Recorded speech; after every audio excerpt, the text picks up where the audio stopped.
ये सब मजबूती के साथ रहेगा। विपद का हर हथकंडा को हम लोग तोड़ देंगे और न्याय को स्थापित करेंगे। इन्हीं बातों के साथ अपना विचार समाप्त करता हूँ। जय झारखंड, जय हिंद।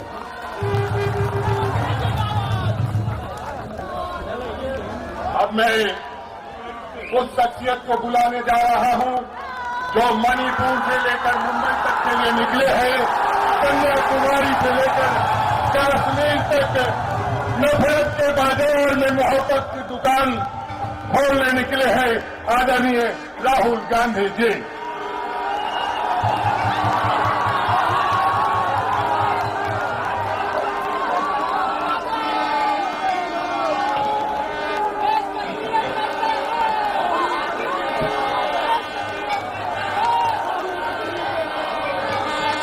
सरन जी, गुलाम मीर जी, अधीर रंजन जी,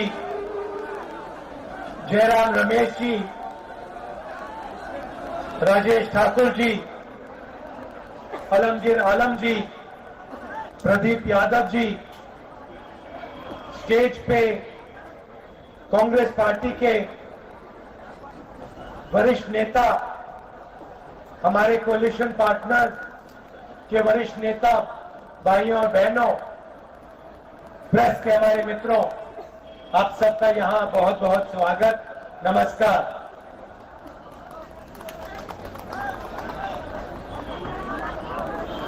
सबसे पहले मैं अधीर जी और बंगाल की जनता, बंगाल के हमारे कार्यकर्ताओं का दिल से धन्यवाद करना चाहता हूं कि पिछले 2-3 दिनों में आपने यात्रा को इतना सफल बनाया, इतनी ऊर्जा, इतनी शक्ति, इतनी मोहब्बत आपने हमारी यात्रा में डाली। धन्यवाद अधीर जी।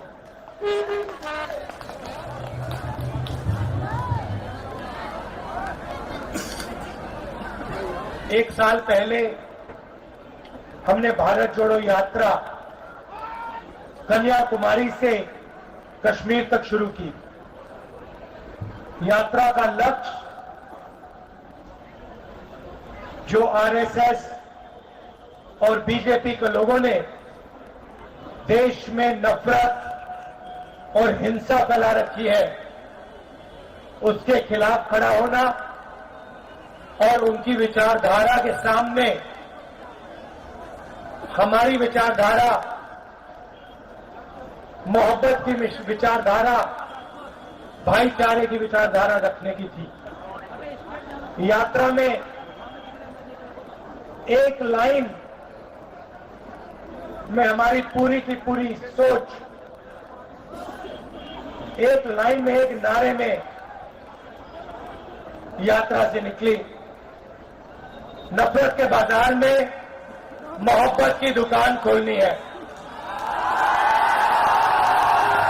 और जहां भी ये नफरत का बाजार खोलते हैं वहां कांग्रेस पार्टी, हमारे अलायंस पार्टनर मोहब्बत की दुकान खोल देते हैं। इस यात्रा में हमने न्याय शब्द भी जोड़ा। पिछले साल काफी लोगों ने हमें कहा कि कन्याकुमारी से कश्मीर आप चल लिए, बंगाल, मणिपुर, नागालैंड, अरुणाचल, झारखंड, छत्तीसगढ़, उड़ीसा, इन प्रदेशों का क्या होगा? बहुत सारे लोगों ने कहा कि आपको दूसरी यात्रा भी करनी चाहिए, झारखंड में से निकलना चाहिए, बंगाल, उड़ीसा, बाकी स्टेट्स में से भी निकलना चाहिए। तो इसलिए हमने दूसरी भारत जोड़ो यात्रा शुरू की और इसमें जैसे मैंने कहा हमने न्याय शब्द जोड़ दिया, क्योंकि हिंदुस्तान में आज करोड़ों लोगों के साथ अन्याय हो रहा है। यहां पे हजारों युवा हैं, आप चाहो भी तो नरेंद्र मोदी के हिंदुस्तान में आपको रोजगार नहीं मिल सकता। सही बात है, गलत बात है? ठीक से बोलो, सही है? दिल्ली तक सुनाई देना चाहिए। क्यों? क्योंकि नरेंद्र मोदी ने नोटबंदी की, गलत जीएसटी लागू की, और जो छोटे व्यापारी हैं, स्मॉल एंड मीडियम बिजनेस जो चलाते हैं, उनको नोटबंदी से, जीएसटी से उनको खत्म कर दिया। तो जो हमारी रोजगार की रीढ़ की हड्डी है, उसको नरेंद्र मोदी जी ने, बीजेपी ने तोड़ दिया। और नतीजा ये है कि हिंदुस्तान में आज करोड़ों युवा हैं, मगर 40 साल से सबसे ज्यादा बेरोजगारी हमारे इस देश में है। क्योंकि नरेंद्र मोदी जी चाहते हैं कि युवाओं को रोजगार न मिले और हिंदुस्तान के 2-3-4 अरबपति इस देश का पूरा धन उठा के ले जाए। तो हमने आर्थिक अन्याय, सामाजिक अन्याय, किसानों के खिलाफ अन्याय, आदिवासियों के खिलाफ अन्याय, इन चीजों के बारे में हम यात्रा में आपसे बातचीत करना चाहते हैं। और आपके दिल में जो है, जो आपका दर्द है, इस यात्रा के माध्यम से हम देश के सामने इसको रखना चाहते हैं। आने वाले दिनों में हम आपके बीच आएंगे, आपसे बातचीत करेंगे, युवाओं से, किसानों से, मजदूरों से, आदिवासी भाइयों बहनों से। आपकी बात 6-7 घंटे हम सुनेंगे और अंत में जैसे आज 15-20 मिनट का हम भाषण करेंगे। हम आपकी मन की बात सुनना चाहते हैं, आपकी मन की बात समझना चाहते हैं।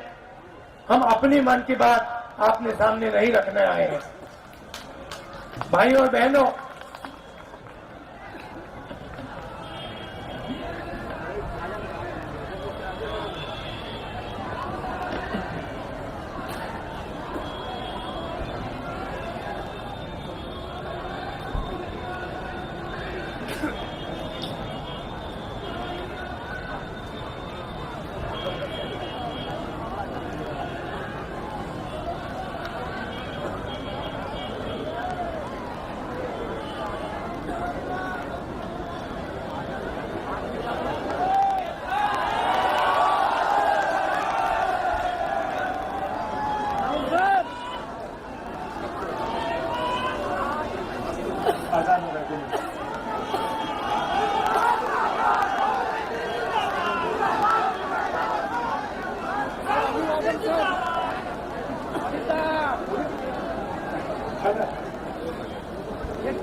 तो हम आपकी बात सुनने आए हैं,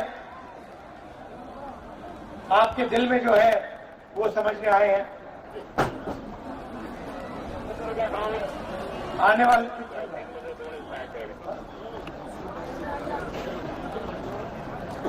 तो ये मेरा आज के लिए मैसेज था।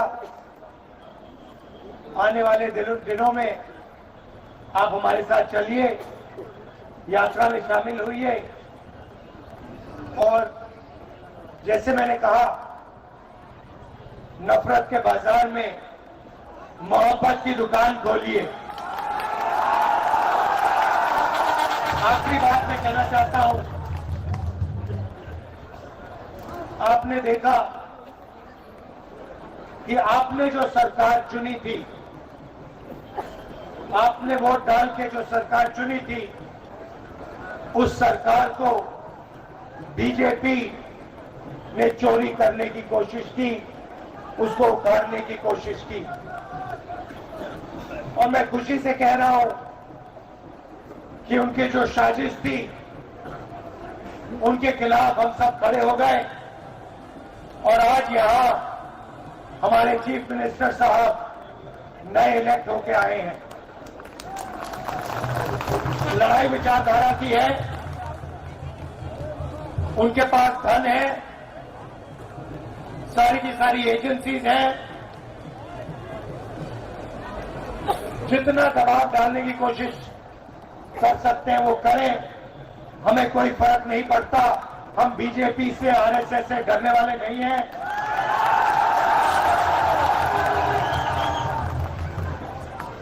तो मैं झारखंड की जनता को बधाई देना चाहता हूं कि आप डरे नहीं, आप पीछे नहीं हटे और आपने अपनी सरकार बचाई। धन्यवाद। जय हिंद। आज के लिए जो उत्पन्न हो रहा है, जो उनके साथ बदसलूकी हो रहा है, वैसे महिलाओं के लिए नहीं मिलना चाहिए। दोस्तों, आप लोगों ने इस मंच में, इस क्षेत्र में, इस प्रमंडल में मुझे बहुत सुना है। मैं 2-4 सप्ताह कहकर मैं अपनी बातों को समाप्त करना चाहेंगे। आप जिनको सुनने के लिए और देखने के लिए दिन भर बता है, आज हमारे बीच में आदरणीय राहुल जी आपके समझ में खड़े हैं। मैं सिर्फ इतना ही कहना चाहते हैं कि भारतीय जनता पार्टी अपने वादा किससे मुकर चुके हैं। उन्होंने 2014 में इसी पाकुर साहेबगंज विधानसभा, राजमहल विधानसभा में 100 आए थे उनके नेताओं ने और कहा था कि हम अनाजों के दाम घटा देंगे, हम सिलेंडर के दाम घटा देंगे, युवाओं को रोजगार देंगे। नहीं दिया है। आज वो दूसरे इवेंट चला रहे हैं। इसीलिए मैं यहाँ आए हुए तमाम साथियों से, नौजवानों से अपील करना चाहते हैं, उठो, जागो, संकल्प लो और हमें नहीं मिले, जब तक नहीं मिले तब तक हम संघर्ष करते रहे। राहुल जी, अब हम लोग आपके साथ हैं, इस क्षेत्र के लोग हैं, इस क्षेत्र के युवा हैं, हम आगे बढ़ते जाएंगे। आपकी प्रेरणा, आपके राह पर चलकर हर एक बूथ खून हम लोग निकालेंगे। यही वादा करके मैं यहाँ आए हुए तमाम भाइयों, बहनों, नौजवान साथियों को मैं दिल से शुक्रिया अदा करते हैं और मुझे उम्मीद है और संकल्प लेने की समय है कि हम नए के लिए लड़ते रहेंगे जब तक हमारी शरीर में खून की बूंद रहेगी, तब तक लड़ेंगे। धन्यवाद, शुक्रिया। अब मैं प्रदेश के माननीय मुख्यमंत्री आदरणीय चंपल सौरेन जी से आग्रह करता हूं कि आप आए और हमें संबोधित करें।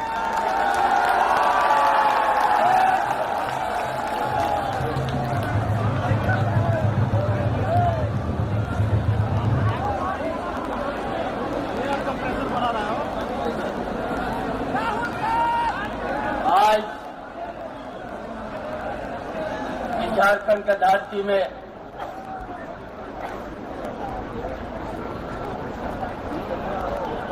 मणिपुर से शुरुआत किया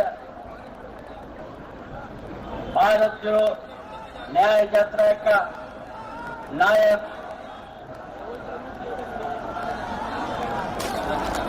आदरणीय राहुल गांधी को स्वागत करते हुए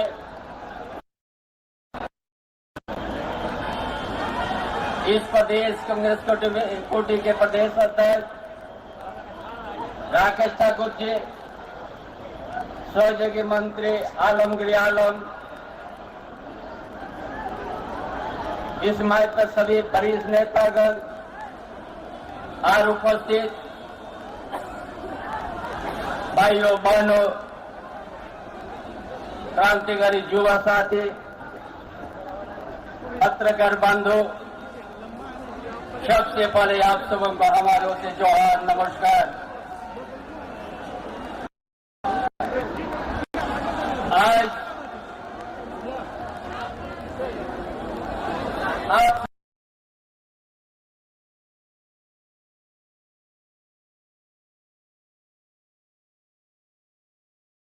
हेमंत सोरेन को, जो झारखंड के धरती के युवा का धड़कन थे,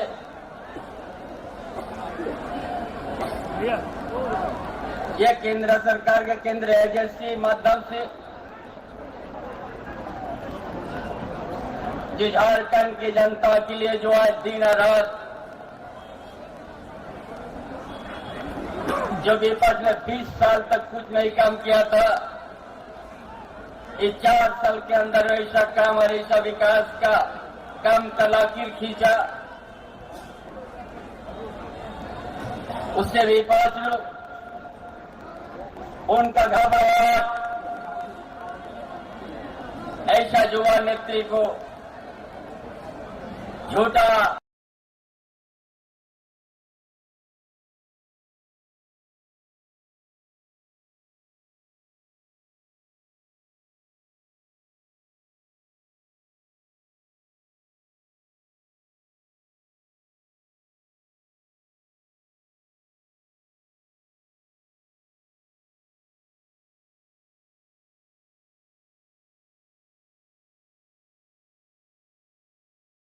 रात जो विपक्ष ने 20 साल तक कुछ नहीं काम किया था, इस 4 साल के अंदर ऐसा काम और ऐसा विकास का काम तलाकीर खींचा। उससे विपक्ष उनका घबराहट ऐसा युवा नेत्री को झूठा आरोप के आज न्याय लड़ने के लिए उनको जेल के अंदर आने के लिए मजबूर किया है।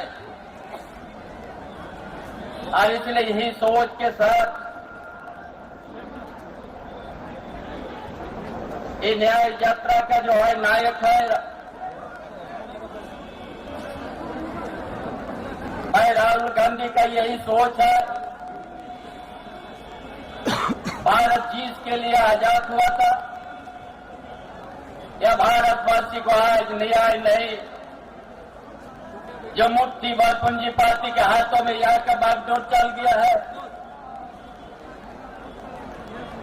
और उनका मुंह तर जवाब इस जनता के बीच में संदेश देने के लिए आया है। आज झारखंड प्रदेश का है जन सैलाब भी उन विचारों के साथ है। इस लड़ाई न्याय का अन्याय का खिलाफ लड़ने के लिए न्याय के रास्ते में ये जन सैलाब है। इसलिए आज जो केंद्रीय एजेंसी से दुरुपयोग किया है, झारखंड की जनता, यहाँ का आदिवासी मूलवासी एक दिन भाजपा को मुंह तोड़ जवाब देगा। झारखंड का धरती में खड़ा होने के लिए उसको जगह नहीं मिलेगा। इसलिए और यह न्याय यात्रा आज जो निकला है मणिपुर से, वह घटना से पूरा भारतवासी को कि उसको दोहराने का जरूरत नहीं है। जो आज हम सब इस न्याय यात्रा के साथ है, जो अन्याय को देश में फैला के मुट्ठी भर पूंजीपति के लिए जो उनका जो सोच है, आने वाला इस साल हम लोग अपना जनमत को देके हम लोग मुंहतोड़ जवाब देंगे। और जो हमारा आजाद के लिए लड़ाई लड़े थे पूर्वजों ने, उनका सपना को हम लोग लोकतंत्र को बहाल करेंगे।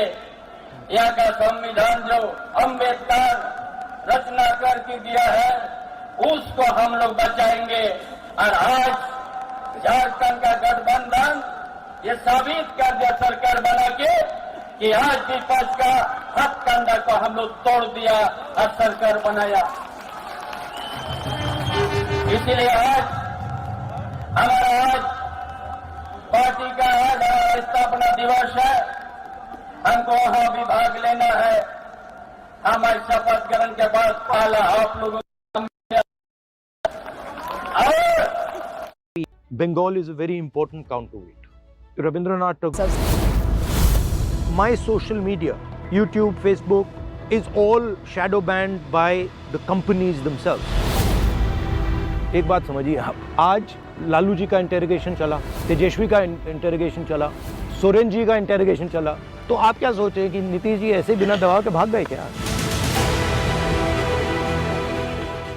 फास्ट जो भारत जोड़ो यात्रा था, उसका जो वेब था, वो हम लोग को डिजिटल मीडिया की वजह से मालूम हुआ, पूरा हिंदुस्तान को पता चला और देख के पूरा हिंदुस्तान भी चमक गया कि नहीं, आपका जो फिलोसफी है, आप जैसे चाह रहे, आपका जो विजन है, मिशन है, वो देख के बहुत सारे लोग आ गए और डिजिटल मीडिया ने कवर भी किया।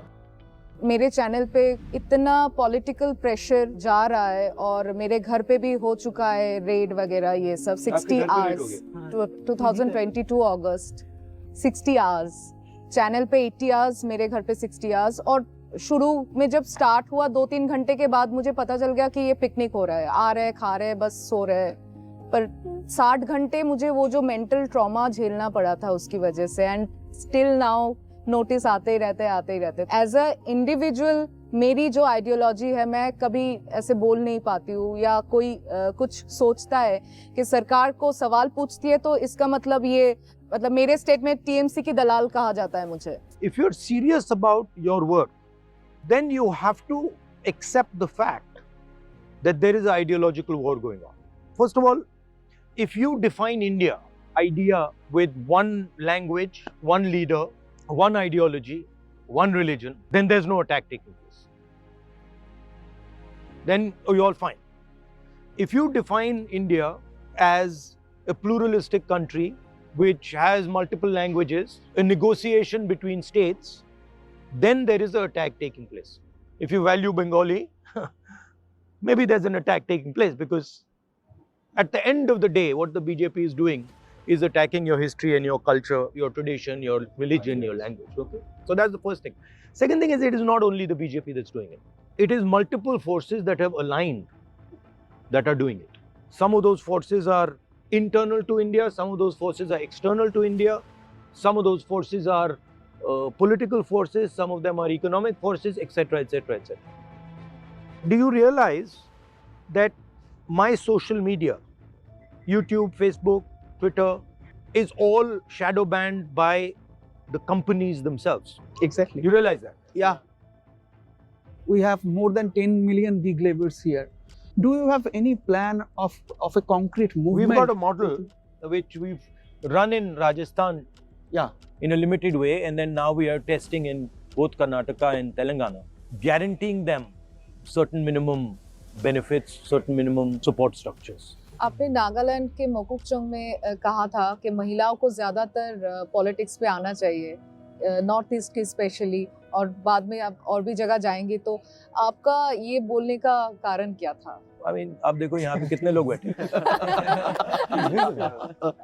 10 लोग बैठेंगे 3, 6, 7, 8, 9, 10, 11, 12, 13 में से एक महिला है आपकी 50% आबादी है उसका ये मतलब था मेरा कहना and not only politics, Indian women are treated like dirt. I mean, ये हम बोलते रहते हैं कि भैया देवी हैं ये सब करते रहते हैं. That's a harsh truth that we have to It's the truth. The Indian women, whether they are at home, whether they're in their families, whether they're in workplace, whether they're in politics, they're treated very shabbily. It's a fact of life. So somewhere down the line, in Bengal as well, minorities are thinking it as a bipolar election. After Karnataka, after Telangana, do you think you are going to give much more importance to Bengal and Assam? Congress has a very deep history in Bengal. And I think in this fight against the BJP, Bengal is a very important counterweight. Rabindranath Tagore was not just speaking up, he was fundamentally involved in the fight against the British, much more than just speaking up. So I think that is important. DNA of Bengal, at least a huge part of the DNA of Bengal, is fundamentally against the idea of the RSS. Say they'll quote Vivekananda. Vivekananda has nothing to do with the BJP. Exactly. I mean, he's saying diametrically opposite things to the BJP. আগামীকাল থেকে যে অধিবেশন শুরু হচ্ছে budget অধিবেশন সেখানে নাকি CA নিয়ে একটা আসতে চলেছে হঠাৎ ইলেকশন এলওপিও বলে আবার কি মানুষকে দৌড় করানো হবে? The point is, these are all instruments for the BJP. But the basic idea is to divide the country, to create a tension between religious communities, to create a tension between languages, to create a tension between communities. But there are about 22 lakhs BD workers who work at about 150 rupees they get for rolling up 1,000 BDs. It took about 1.5 days. And there are a huge number of migrant workers also in these two districts. So how this Bharat Jodo Nyaay Yatra will connect with them? There are almost 3 million people are depend on BD. Most of them are women.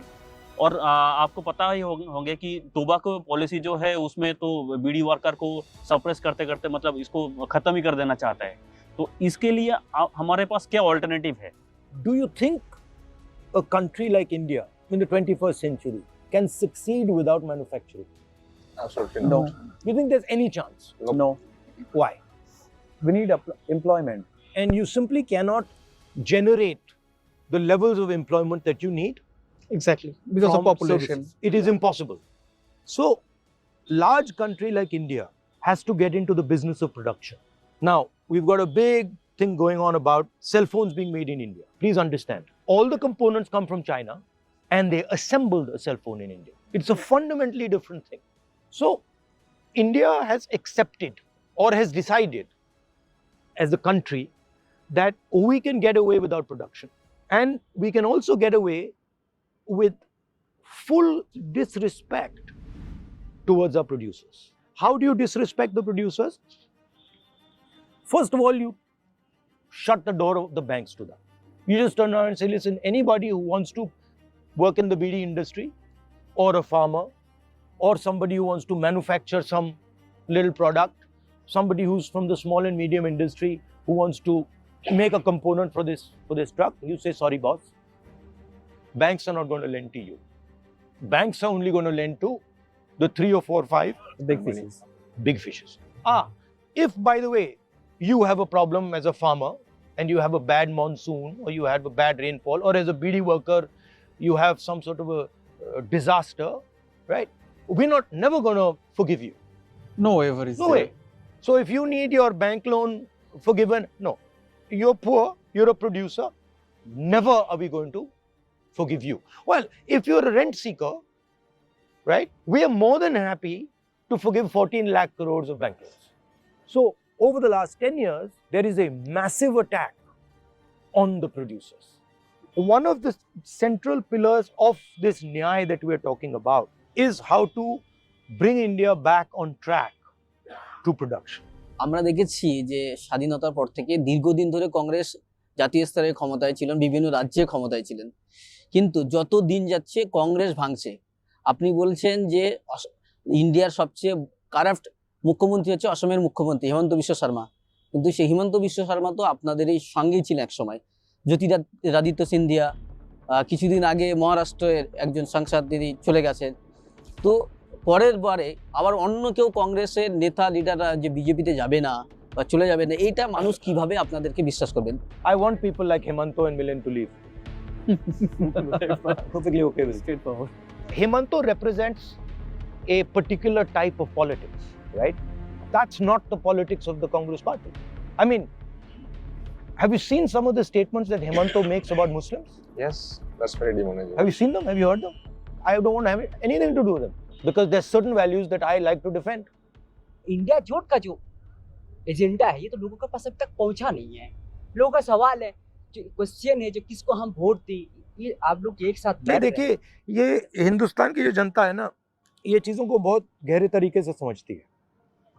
Hindustan की जनता को 3-4 चीज़ें clearly दिख रही हैं कि 5-6 लोगों को देश का पूरा धन पकड़ाया जा रहा है। दूसरी बात, महंगाई सब लोगों को चोट मार रही है। गरीब लोगों को हर स्टेट में महंगाई चोट मार रही है, बेरोजगारी हर स्टेट में चोट मार रही है। तो एजेंडा लोगों को बिल्कुल क्लियर मालूम है। एक बात समझिए आप, आज लालू जी का इंटेरोगेशन चला, तेजस्वी का इंटेरोगेशन चला, सोरेन जी का इंटेरोगेशन चला, केजरीवाल जी का इंटेरोगेशन फिर से नोटिस आया, मेरा 55 घंटे इंटेरोगेशन चला। तो आप क्या सोच रहे हैं कि नीतीश जी ऐसे बिना दबाव के भाग गए क्या? वेस्ट बंगाल में ममता दी के साथ जो इंडिया अलायंस हुआ था, अभी उसका जो रवैया है वो यहाँ से भागते हुए देख रहे हैं, हम लोग सभी देख रहे हैं। तो इसमें ममता जी को इतना क्यों प्रायोरिटी दिया जा रहा है? हमारा इंडिया अलायंस है ना, ममता ने ना हमने इंडिया अलायंस तोड़ा है। ममता जी भी कह रही है कि मैं अलायंस में हूँ, हम भी कह रहे हैं कि हम अलायंस में हैं। सीट की निगोशिएशन चल रही है, दोनों साइड से निगोशिएशन। अगर किसान को ये नहीं लगेगा कि देश की सरकार हमारी रक्षा कर रही तो देश आगे नहीं बढ़ सकता। जब पानी बढ़ता है तो एक ठोना रह जाता है, घर में घूम इतना करते करते सब कर थक गए हैं। आपको समस्या करके आई है, लेकिन जो नई सरकार है ये किसान विरोधी सरकार है। इसीलिए यह जो भारत जोड़ो न्याय यात्रा है, इसमें हम 5 न्याय की बात कर रहे हैं। उसमें से एक सबसे जरूरी न्याय है किसानों का न्याय। और राहुल जी ने बोला है, याद रखिएगा, राहुल गांधी जो बोलते हैं दुनिया इधर से उधर हो जाए वो करके रहते हैं। धन्यवाद।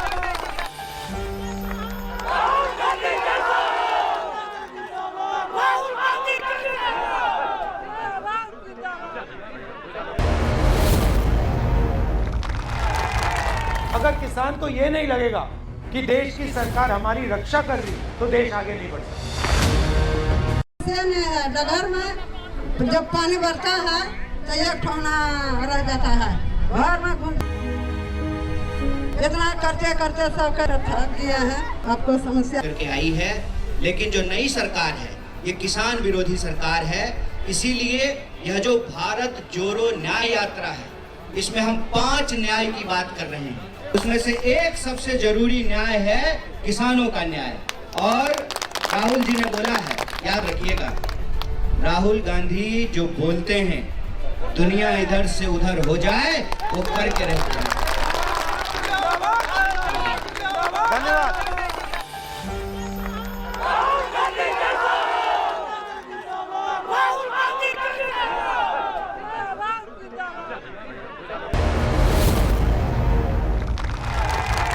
अगर किसान को ये नहीं लगेगा कि देश की सरकार हमारी रक्षा कर रही तो देश आगे नहीं बढ़ सकता।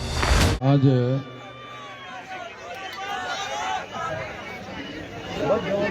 ईवीएम के विरोध में देश भर में 4 चरणों का आंदोलन हमने शुरू किया था। 4 चरणों के इस आंदोलन में आज का चरण जो है 4था चरण है और सारे देश भर से यहाँ पर 32 राज्यों से लोग आए हैं। 32 स्टेट से लोग आए हैं और ईवीएम के विरोध में सारे देश भर में जब हमने इसके बारे में सबसे पहले शुरू किया था,